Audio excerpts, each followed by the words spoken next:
You know that moment when someone says something small, maybe even something stupid, and your whole body reacts like it is an emergency. Your face gets hot, your chest tightens, and your mind starts racing. And then, before you even decide to speak, you hear yourself speaking. Maybe you defend yourself too fast. Maybe you apologize for something you did not really do. Maybe you sound sharp or cold. And later, when you are alone, you replay it again and again, and you think, why did I react like that? Why could I not just stay calm? A lot of adult English learners tell me they feel this all the time, especially in English. Not just the emotional reaction, but the reaction plus the language pressure. It is like your emotions and your English are competing for the same space in your brain. You are trying to be polite, trying to be clear, trying to sound professional, trying to find the right words, and at the same time, your nervous system is going off. And when that happens, your English does not disappear because you are not smart. It disappears because you are human. Today, I want to talk about the power of not reacting. Not reacting does not mean being weak. It does not mean being quiet. It does not mean letting people walk over you. It means choosing your response instead of being dragged by your first emotion. And I want to do it through a story, a real-life kind of story, the kind of situation my students tell me about all the time. A meeting, a comment, a misunderstanding. That 1 second where everything could go one way or another. And while you listen, I want you to pay attention to something. Notice how calm English sounds. Calm English is usually simple English. Calm English is not fancy. It is clear. It has space. It is not trying too hard. And that is good news because simple English is exactly what you already have. So, here is the story. A few years ago, I was working with a student named Raphael. That is not his real name, but the situation is real. Raphael was in his late 30s, a smart guy, experienced, the kind of person who gets things done. He worked for an international company where the office language was English, even though almost nobody in the room was a native speaker, and that is a special kind of pressure because the English has to work for everyone. Different accents, different levels, different habits, different cultural styles. And in that environment, misunderstandings happen all the time. Raphael did not have beginner English, not even close. He could present, he could write emails, he could handle daily work conversations. But he had one issue that kept coming back. When he felt criticized, even a little, his English would get tense. His tone would change. He would speak faster. His sentences would get harder and more complex, like he was trying to prove something.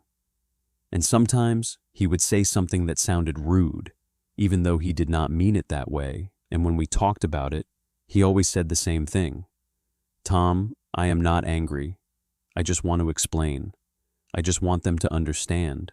And I believed him because I have seen this with so many adult learners. When you do not feel fully safe in the language, you try to protect yourself with words. You try to cover every detail. You try to control the situation by talking more. But the more you talk while you are emotional, the more likely you are to say the wrong thing. Not because your English is bad, because emotion makes everyone less precise. One day, Raphael had a meeting with his team. This was not a huge meeting, but it mattered. They were planning a product launch, and there had been delays. People were tired. The mood was already a little sensitive. And when people are tired, they are not as careful. They say things quickly. They misunderstand. They judge. In the meeting, Raphael presented a timeline. He explained what had been done, what was still pending, and what he needed from another department. Pretty normal. He finished, and he was waiting for feedback. And then one colleague, a guy from another team, said something like, "So, basically, you are saying the delay is not your fault. It was not a direct attack, but it had that tone, that little edge, that implication that Raphael was making excuses. Now, if you have ever been in a situation like this, you know what happens inside. Even if you are calm on the outside, inside you feel exposed. You feel misunderstood. You feel like your reputation is on the line. And in a second, you can either react or respond." Raphael told me later that when he heard that sentence, his first thought was, "Are you kidding me? Do you even know what I have been dealing with?" And he felt the urge to immediately defend himself. He wanted to say, "No, you are wrong. You do not understand. We are waiting for your team. We already asked you 3 times. We cannot move because of you." And maybe some of that was true. Maybe his frustration was justified. But the question is not, is he right? The question is, what happens when you say that in a meeting, in English, while your heart is racing? Usually, what happens is you lose control of the tone. You lose control of the message. And the room does not hear your logic. They hear your emotion. Here is the interesting part. Raphael did not react. Not at first. He paused. Just a second, maybe 2. Not a dramatic pause, just a small space. And I want you to hear how powerful that is. A pause is not nothing. A pause is a choice. A pause is you taking back control. He took a breath, and then he said, "No, that is not what I mean. Let me explain it clearly. Simple, calm, not aggressive, not defensive, even though he was defending his point." And then he continued, "The delay is coming from 2 parts. One part is on my side, and we are already fixing it. The other part depends on the approval from your team. Once we have that approval, we can finish." Again, not fancy, not perfect, but it was clear. The colleague looked a little surprised, because he probably expected a fight. He probably expected Raphael to snap back. But instead, Raphael stayed steady. He kept his voice normal. He explained like a professional. And the room shifted. The tension dropped. After the meeting, Raphael felt proud. Not because he won, not because he proved someone wrong, but because he did not lose himself. He did not let that one comment push him into a version of himself he did not like. Now I wish I could say the story ended there, clean and perfect. But real life is not like that. 2 days later, there was another moment. Raphael was in a smaller conversation, not even a formal meeting, more like a quick update chat. And someone said, "We cannot keep waiting. We need you to be faster." And this time, Raphael reacted. He felt blamed again. He felt that same heat, and he jumped in fast and said, "We are already fast. You are not giving what we need. We are blocked because of you." And immediately, the atmosphere changed. The other person got quiet, and then they said, "Okay, if you think it is my fault, fine." And they ended the conversation quickly. When Raphael told me, he was frustrated with himself. He said, "Why did I do that again? I did good in the meeting, but then I lost it in a small chat." And I told him something that I want you to remember. Emotional control is not a personality trait. It is a skill, and skills are not stable every day. Some days you do it well, some days you do not. And that does not mean you are failing. It means you are learning. If you are listening to this and thinking, yeah, I know that feeling. I stay calm sometimes, but other times I react and later I regret it. Let that be normal. That is human. The goal is not to be perfect. The goal is to notice sooner. The goal is to recover faster. The goal is to build the habit of choosing your response more often than you used to. By the way, if you like this kind of episode and you want more real-life English that feels natural and actually helps you in work and daily situations, you can subscribe to the channel. And if you have a moment, like the video, and tell me in the comments what situation makes you react the fastest in English. Is it being interrupted, being corrected, feeling ignored? I read those and they help me make episodes that match your real life. Now let us go deeper, because the story is not really about Raphael. It is about what happens inside you in that half second. When someone triggers you, your brain wants speed. It wants immediate protection. It wants to fix the threat. And for many adult English learners, English already feels like a threat sometimes. Not danger, but social danger. The fear of sounding stupid. The fear of being judged. The fear of being misunderstood. The fear of losing respect. So when someone challenges you in English, it is like two pressures at once. The social pressure and the language pressure. That is why you may react harder in English than in your own language. Not because you are more emotional in English, but because you have less room to breathe. And this is where the power of not reacting becomes a language tool, not just a life tool. Because when you do not react immediately, you give yourself time to find simple English. You give yourself time to choose a tone. You give yourself time to remember, I do not need perfect words. I just need clear words. A lot of learners think confidence comes from having advanced vocabulary.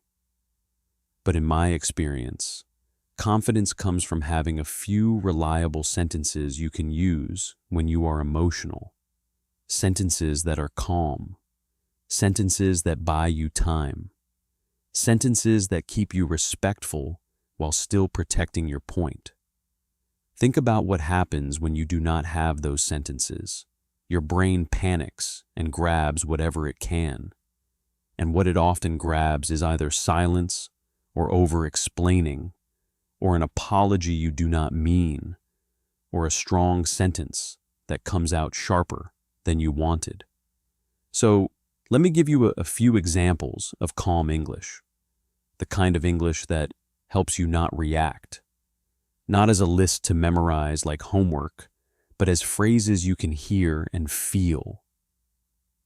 Imagine someone says, "So you are saying this is not your fault." A calm response could be, "That is not what I mean. What I mean is this." Or, "I see why it sounds that way. Let me clarify." Or even, "Let us separate the issues for a second. Notice the feeling. You are not attacking. You are not surrendering. You are guiding." Or imagine someone interrupts you repeatedly in a meeting. Your reaction might be to get louder or to stop talking completely. But a calm response could be, "Let me finish this thought, then I will listen." Or, "Give me 1 second and I will wrap up." Simple, firm, polite. Or imagine someone corrects your English in front of others. That is a big trigger for many learners. You feel embarrassed, you feel small, and you want to disappear or you want to fight. A calm response could be, "Thanks, I appreciate it," and then keep going. Or, "Got it, let me continue." Again, calm English is short English. One of the biggest mindset shifts for adult learners is realizing you do not need to win every moment. You need to manage the moment. And managing the moment often means slowing down. Let me tell you what I see in my students. The students who improve fastest are not always the ones who study the most grammar. Often, they are the ones who get comfortable with small pauses. They stop trying to speak like a machine. They stop trying to be perfect in real time. They allow themselves to be human. They allow themselves to say, let me think, or one moment, or how can I say this? Those are not signs of weakness. Those are signs of control. Now, I want to go back to Raphael because after that second incident, we worked on something very specific. We worked on his recovery because the truth is, you will react sometimes.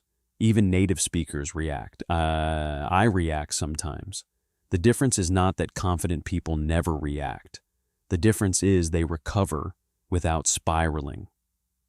What do I mean by spiraling? Spiraling is when you react, and then you feel ashamed, and then you overthink it for days, and then next time you are even more nervous, and then you speak even worse, and then you think, my English is terrible. That spiral is brutal, and it is unnecessary. Recovery sounds like this. You react, you notice it, and then you correct the direction gently. For example, you snap a little, and then you say, sorry, let me say that again in a clearer way. Or, let me rephrase, what I mean is, or I am a bit stressed about the deadline, but I want to solve it with you. That is recovery. That is emotional control in real life. Not perfect calm, but honest adjustment. Raphael practiced that. We even role-played a few situations, not in a dramatic way, but just enough that he could feel the moment when his emotions rise. And he chose a recovery sentence. A few weeks later, he told me about another meeting. Someone challenged him again, and he felt himself getting tense. He started speaking fast. He heard it happening. And then he stopped and said, let me slow down. I want to be precise here. That sentence is gold. Let me slow down. I want to be precise here. That is what professionals say. That is what confident people say. And it is simple English. The room respected it. And more importantly, he respected himself. Now let us talk about why not reacting is so hard, especially for adult learners. One big reason is identity. In your own language, you have a personality, you have humor, you have style, you know how to sound smart, kind, firm, sarcastic, charming, whatever you want. In English, many learners feel like they lose access to that personality. They feel smaller, more basic, and when someone challenges you, you feel not only challenged about the topic, but challenged as a person. That is why small comments can feel big. Another reason is that many adult learners have a history of being judged. Maybe a teacher corrected you too much. Maybe coworkers laughed at your pronunciation. Maybe you had one embarrassing moment and you never forgot it. Those memories live in the body. So when a similar situation happens, your body reacts before your brain can say, it is okay, you are safe. And another reason is translation. If you are translating in your head, you are already slow. So when a stressful moment comes, you feel rushed. And when you feel rushed, you react. So one of the best things you can do for emotional control in English is to build what I call ready English. English that is already there, already prepared, so you do not have to invent it under pressure. Ready English is not huge vocabulary. It is small, reliable phrases for common moments. Moments like, I need a second to think. Moments like, let me make sure I understand you. Moments like, I hear you. Here is my concern. Moments like, that is a fair point. And also, moments like, I might be wrong, but my understanding is. These phrases create space, and space is where control lives. Now, I want to guide you through a scene, and I want you to imagine yourself in it, not as a test, just as practice for your mind. You are at work, in a meeting. Someone says, I do not think this is a good idea. We tried this before, and it failed. Maybe they are right. Maybe they are wrong. But you feel that sting because you are the one presenting. Your heart speeds up. You want to defend, and your brain starts searching for English. In that moment, the power move is not better English. It is the pause, the breath, the calm sentence. You could say, okay, tell me what happened last time. Or, that is helpful. What specifically failed last time? Or, I understand the concern. Let me explain what is different now.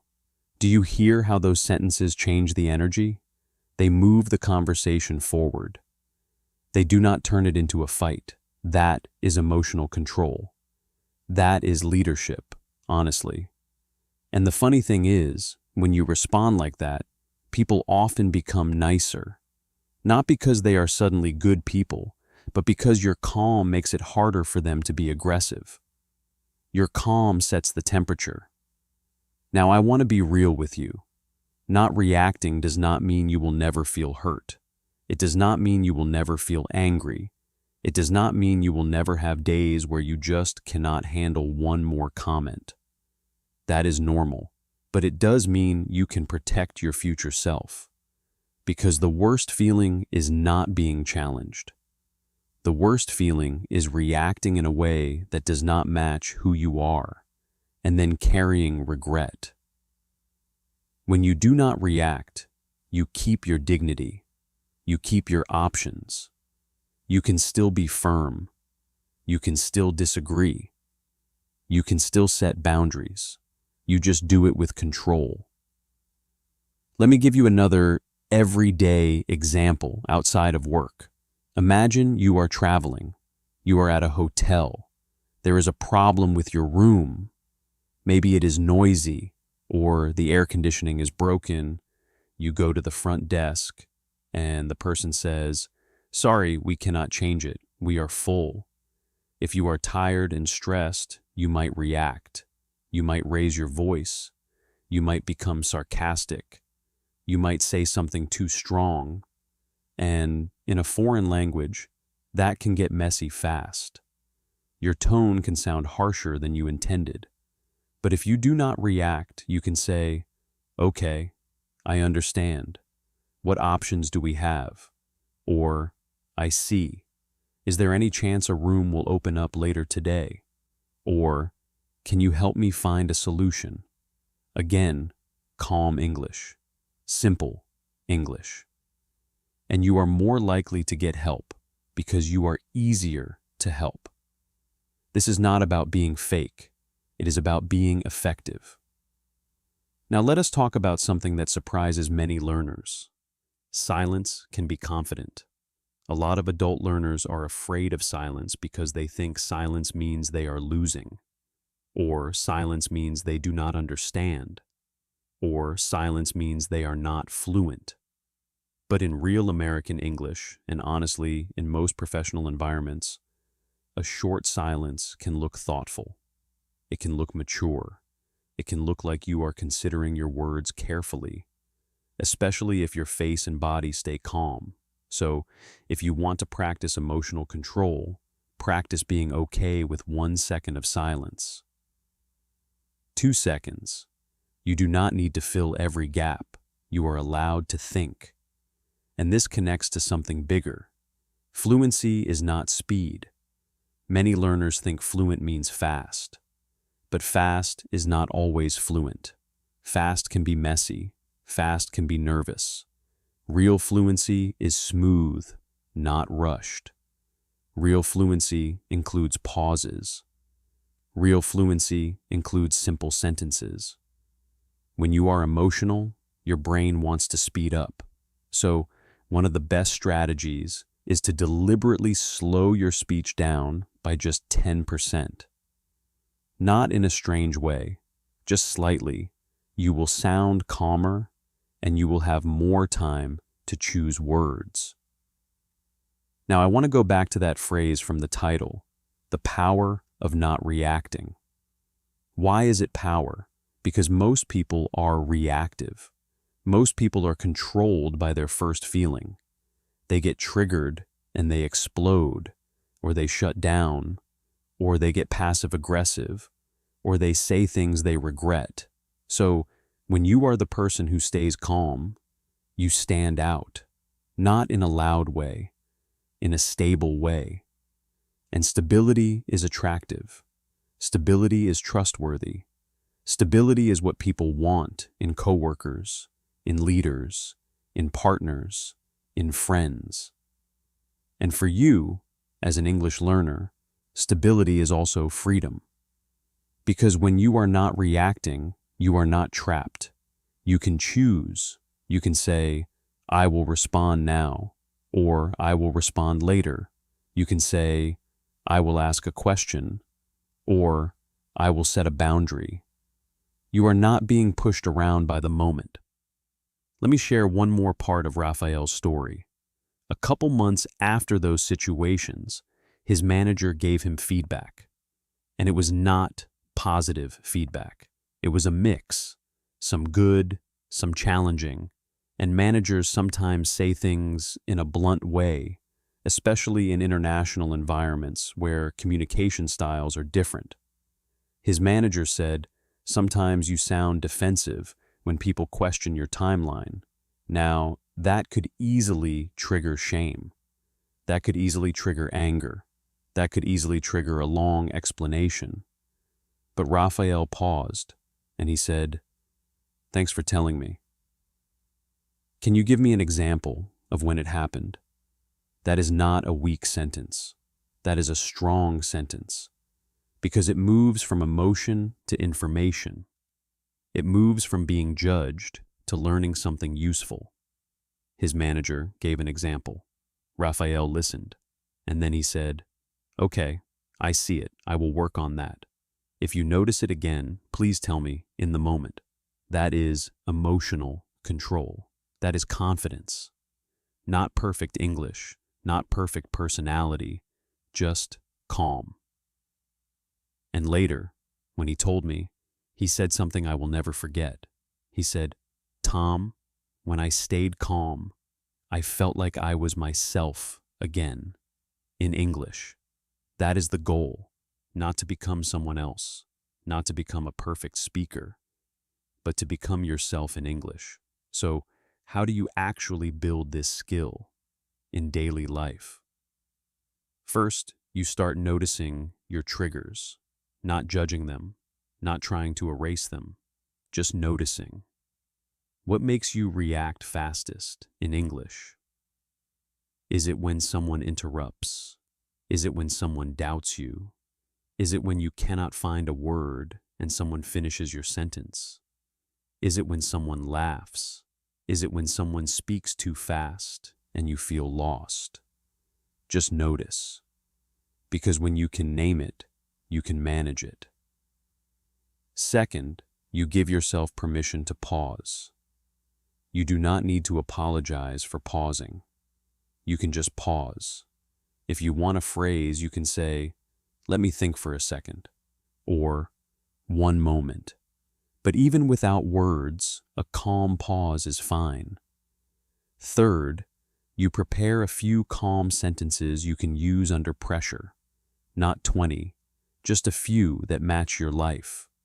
If you work in meetings, you need meeting sentences. If you travel a lot, you need travel sentences. If you are dating in English, you need relationship sentences. Real life. And fourth, you practice recovery, because you will react sometimes. And when you do not punish yourself. You do not do that thing where you say, I am terrible, my English is terrible, I will never improve. No, you just recover. You rephrase. You soften the tone. You come back to your point. This is a huge mindset shift for many adult learners. You are not trying to avoid mistakes. You are building the ability to handle mistakes calmly. Because think about it, confidence is not the absence of mistakes. Confidence is comfort with mistakes. Confidence is knowing you can handle it. Now, I want to speak directly to the listener who feels like, Tom, you do not understand. In my culture, I need to respond quickly or people will think I agree, or people will think I am weak. I get it. I have taught people from many backgrounds, and communication styles vary a lot. In some places, speed equals strength. In some places, directness is respect. In some places, pausing feels strange. But here is what I would say. You can still be strong without reacting. You can still be direct without being sharp. You can still disagree without starting a fight. Strength in English often sounds like calm clarity. It sounds like, I disagree, and here is why. It sounds like, I hear you, but I see it differently. It sounds like, that does not work for me. It sounds like, I am not comfortable with that. It is not loud. It is not dramatic. It is steady. And if someone tries to push you while you are steady, you can repeat yourself. Repeating yourself calmly is one of the strongest things you can do. You do not need new arguments. You do not need faster speech. You can say, like I said, I cannot do that by Friday. I can do Monday. Or, as I mentioned, we need approval before we can proceed. Native speakers do this all the time. Calm repetition. It works. Now let us connect this back to thinking in English, because this matters. When you are emotional and you translate in your head, your translation becomes messy.